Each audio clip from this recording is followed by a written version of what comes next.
স্থান নাই। সবাই যেখানে থমকে দাঁড়ায় আমি সেখান থেকে শুরু করি। আমি সবসময় আমার দেশ, পিতামাতা, আমার সহযোদ্ধা এবং প্রশিক্ষকদের কথা মনে করে আমার দুর্বলতাকে সাহসে পরিণত করব। কঠোর পরিশ্রমে আমি মানসিকভাবে সুদৃঢ়, শারীরিকভাবে দুর্বল। আমি কে? আমি একজন গর্বিত সৈনিক। কেউ আমার অস্তিত্বকে খাটো করে দেখতে পারবে না, কেউ আমার সক্ষমতাকে কোনো সীমা দিয়ে আবদ্ধ করতে পারবে না। আমার দৃঢ় আত্মবিশ্বাসী আমাকে এগিয়ে নিয়ে যাবে অসম্ভবকে সম্ভব করার পথে। পরাজয় বা পিছু হটা এসব শব্দ আমার অভিধানে নেই। ব্যর্থতা, ভুল করার সংজ্ঞা আমি জানি না। আমার হৃদয়ে দুর্বলতার কোনো স্থান নেই। আমি কে?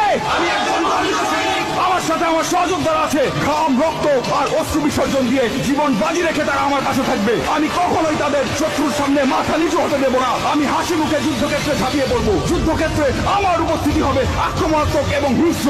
শত্রু আমাকে দমিয়ে রাখতে পারবে না। সাহারিয়া পহলায়া গেল